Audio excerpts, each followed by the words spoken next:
Bonjour et bienvenue à une petite émission qui va vous montrer comment peut-on faire un bon pain à levain. Alors, contrairement au pain à levure, la levure c'est des champignons et le levain c'est des bactéries. Je vais vous montrer comment on fait un levain maison, de la même façon que les levains se faisaient par nos grands-parents et on peut reculer jusqu'au début de l'humanité. Alors, juste pour faire une histoire courte, la levure est un produit qui a été fabriqué par les compagnies industrielles depuis l'ère industrielle. Mais avant ça, on ne faisait que du levain. Alors pour ce faire, on a besoin de quelques matériels nécessaires. Idéalement, moi je vais avec une balance. Une balance pour peser au gramme parce que c'est très précis et puis on peut facilement refaire la même recette qui va toujours goûter de la même façon. Ça garantit une qualité.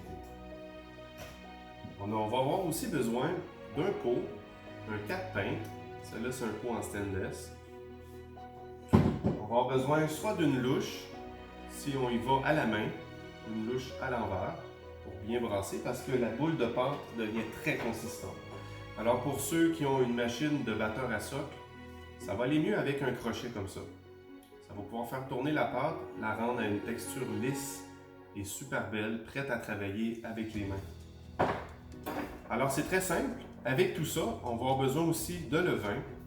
Le levain que j'ai fabriqué, je vais vous le montrer. Alors, moi j'ai fait le levain dans un pot qu'on a récupéré. On peut le faire dans n'importe quoi, que ce soit dans un pot en vitre, en plastique. Ça va bien aller quand même. Le levain, on le voit ici, il fait des bulles. Quand on le texture, on voit que ça s'étire un peu comme un fromage qui a fondu. Ça veut dire que le levain il est prêt. Ce levain-là, il se fabrique à la maison et aussi aux 3 à 4 jours, il faut le nourrir pour pas qu'il meure. C'est-à-dire, on rajoute de l'eau, une quantité d'eau et une quantité de farine en maintenant une quantité très précise de levain. Et aux 4 jours, il va falloir refaire la même procédure. Remettre de la farine et remettre de l'eau. Et pour la partir, quand on la part, c'est tout un autre processus. On va le faire encore avec de l'eau et on va le faire aussi avec de la farine.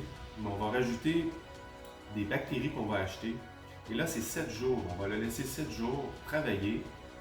Et à tous les fois qu'on le nourrit ou qu'on le commence, on doit le laisser 3 heures à la température pièce. Alors, une fois qu'on a mis la farine et l'eau, on brasse comme il faut. On laisse 3 heures à température pièce et par la suite, on le met au frigo. C'est bon pour 4 jours. Alors, la recette qu'on va utiliser est bien simple.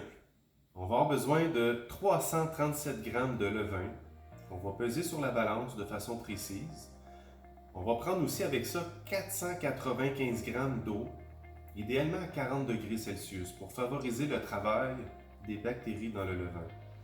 Aussi, il ne faut pas dépasser 40 degrés Celsius parce qu'on pourrait altérer, voire brûler le levain.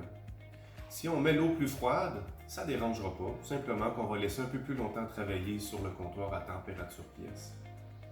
Alors avec le 95 g d'eau, on va bien mélanger le tout pour que ça soit homogène.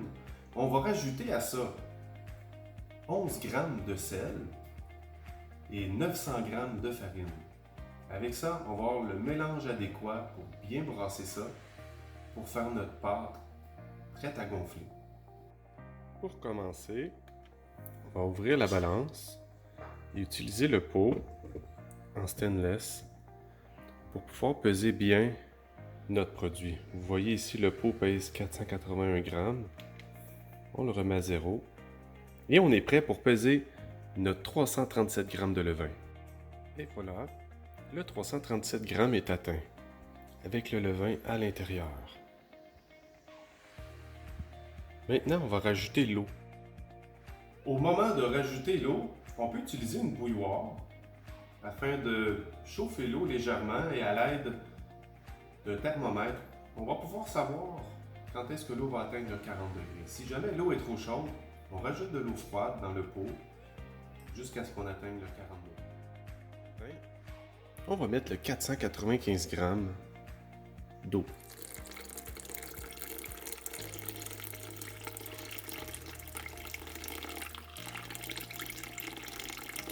peut y aller. Faut juste pas dépasser. Ok, c'est parfait. Soit d'un bout de bois ou d'une cuillère, on brasse soigneusement pour que ça devienne homogène. Alors on brasse comme il faut. Une fois que c'est bien liquide, nous allons pouvoir ajouter les 11 grammes de sel. Et voilà, c'est assez liquide. Moi, j'utilise un verre. Je vais aller avec précision. Et je vous conseille du sel de mer. Toutes sortes de sel de mer vont faire l'affaire. Alors, on met 11 grammes de sel.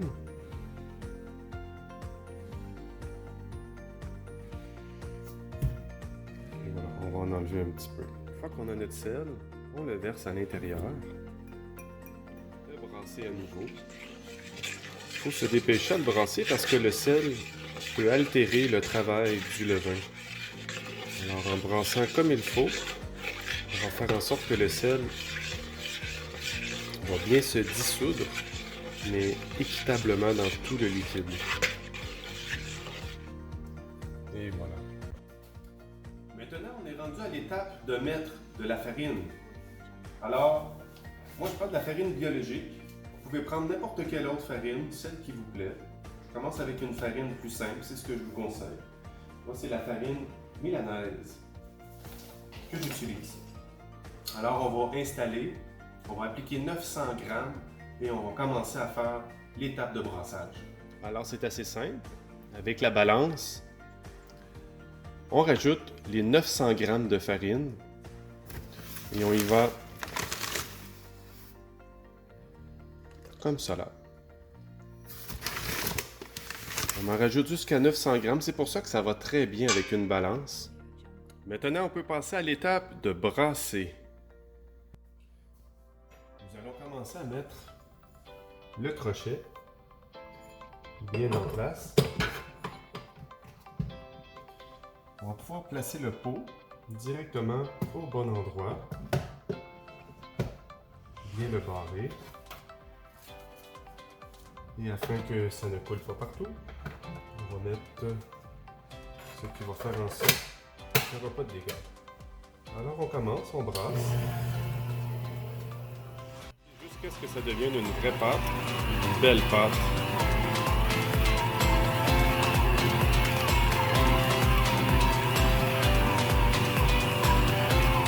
On brasse environ 8 minutes.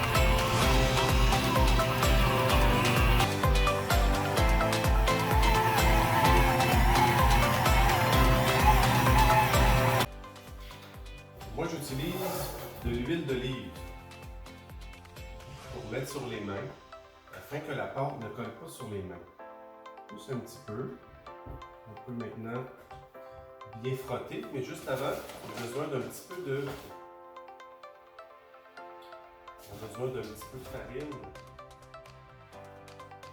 Maintenant que c'est bien étendu, on va se rincer les mains avec l'huile. Et maintenant, on peut aller chercher la pâte dans le bol. En prenant bien soin de toute la forme. Ça va être facile à faire. Alors,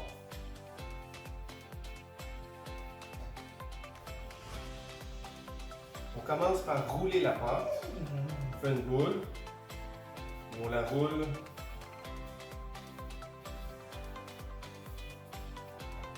sur la table. L'important, c'est qu'on pétrisse et qu'on se rende compte qu'on étire la pâte. Alors, le mouvement à faire, idéalement, une fois qu'on pèse dessus, comme il faut, c'est de la faire rouler en appuyant fermement pour que la pâte puisse bien se marier afin de devenir lisse, lisse, lisse. On peut la rouler, aller chercher une partie, la ramener et puis continuer en roulant. Et non, c'est pas encore prêt. Parce que quand on regarde, ça se défait rapidement. Une fois la pâte bien brassée, une fois qu'on l'a bien brassée, qu'elle a été bien pétrie de la bonne façon, maintenant, ce qu'on peut faire pour tester si la pâte est prête à gonfler, c'est simple. On fait juste prendre une petite partie comme ça.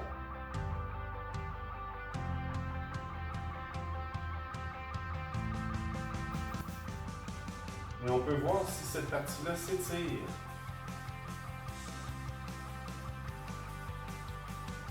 À travers la lumière, sans déchirer.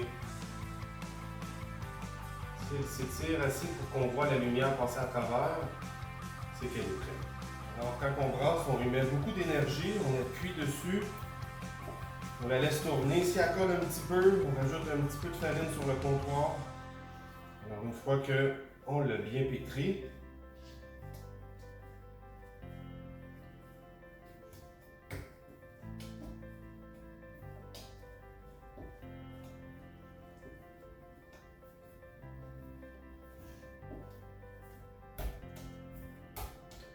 on reprend le bol, bien propre, et on peut déposer la boule à l'intérieur. Avant ça, on va mettre un peu de farine, puis ça ne collera pas.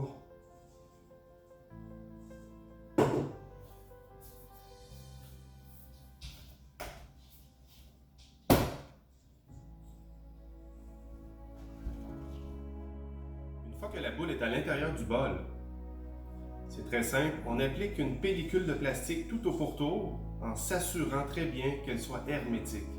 Ça, c'est important pour pas que la pâte elle sèche. Et par-dessus ça, on met un linge pour garder la chaleur et l'humidité. On peut appliquer ça sur le four, sur le comptoir, 3 heures. Dans 3 heures, la pâte, vous allez voir, avoir doublé, presque triplé. À ce moment-là, vous verrez la prochaine étape. Une fois que la pellicule est bien appliquée, il suffit de mettre un linge pour le couvrir complètement. Et voilà, laissons-le reposer 3 heures. Alors vous savez, des recettes de pain, il en existe des milliers. Il n'y a pas une recette parfaite. Chaque recette, c'est le fruit d'expérimentation de gens qui ont essayé et qui ont répété, pour ensuite arriver à un résultat optimal. La recette que je vous donne, elle vient d'un personnage qui s'appelle Georges Paralis. Et cette personne a pratiqué longuement pour arriver à faire un levain de qualité supérieure qui assure une levée optimale, mais aussi pour un goût de pain exquis, que vous aurez vraiment de la misère à retrouver même dans les boulangeries les plus populaires. Chaque pain a son histoire derrière, mais la recette que je vous ai donnée va assurer parfaitement pour impressionner vos invités. Il a donné un nom à son levain. Il l'a appelé le Paralève. Alors, vous savez pourquoi il l'a appelé comme ça? Parce qu'elle assure une levée exceptionnelle à votre pain, ce qui fera vraiment impressionner tous vos invités. Moi, ce pain-là, je l'ai appelé le pain Georges, pour honorer la personne qui a fait cette recette exceptionnelle. Et après le 3 heures, nous avons cette pâte qui a gonflé. Je vais vous montrer comment on va la séparer pour l'embarquer dans ces moules pour qu'elle finisse de gonfler dans ces moules pour donner une belle finition. Tout d'abord, on va commencer par mettre un peu de farine pour travailler la pâte sur la table. On prend le pot, on le vire à l'envers.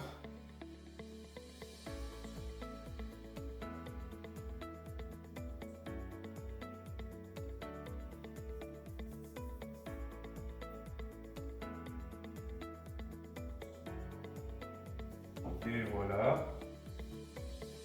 Ceci dit, on va commencer à travailler la pâte.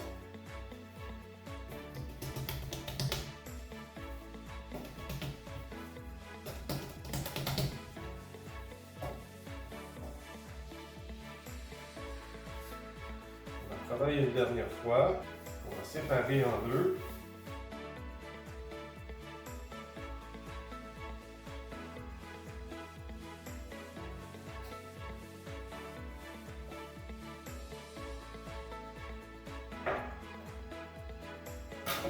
Maintenant, une fois que c'est séparé, là, on va vraiment bien la travailler. On prend les quartiers, on les ramène vers le centre. On fait une belle boule. Qu'elles deviennent très belles. On peut la revirer de bord. On la ramène.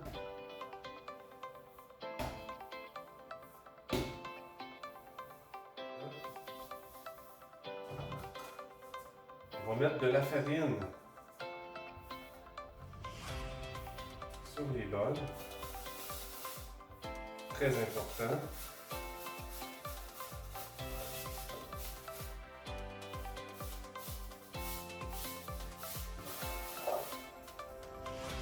Donc que le bol est bien fariné.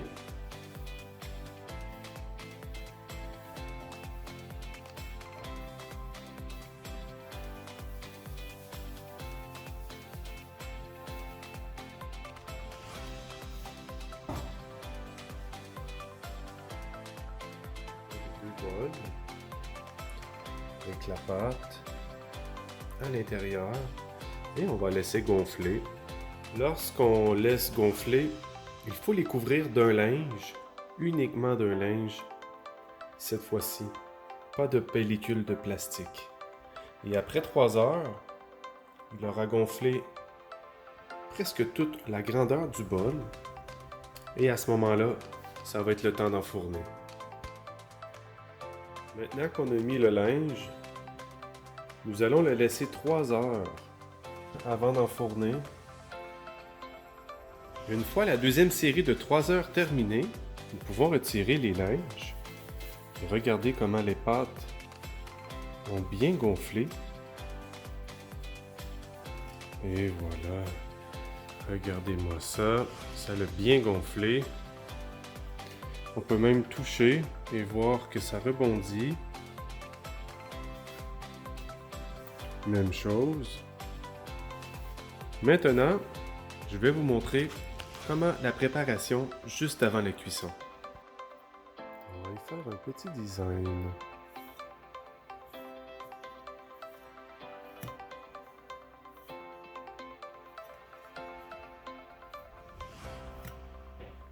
Nous sommes maintenant rendus à la dernière étape. Prendre les pains, les pâtes à pain dans les bols à moule et les transférer directement dans les chaudrons qui vont aller au four. Les chaudrons, c'est l'idéal pour tous les types de fours. L'important, c'est de mettre à l'intérieur de chaque chaudron un petit rond de papier parchemin afin que la pâte ne colle pas dans le fond. Maintenant que j'ai découpé les papiers parchemin, je vais vous montrer comment on tourne. On prend le papier parchemin, on le met par-dessus le moule et on vient tourner par-dessus à l'envers avec des petites tapes. Et voilà, le pain est descendu. Maintenant que le pain est bien descendu, je vais pouvoir faire tout de suite les traits au bon endroit.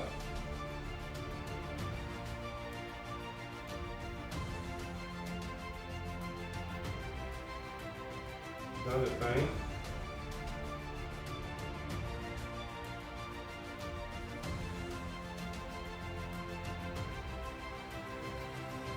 On peut à ce moment-là prendre le pain, la pâte et la mettre directement je vais légèrement le découper ce qui dépasse.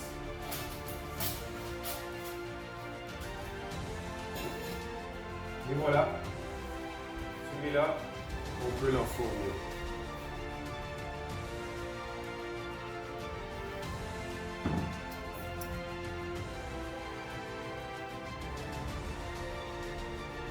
découpe.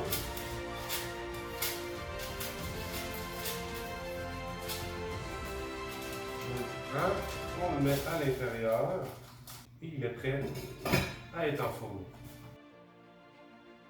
Alors, il est très important de laisser le couvercle pendant les 30 premières minutes afin que l'humidité reste à l'intérieur et qu'il puisse créer une belle croûte, la croûte idéale.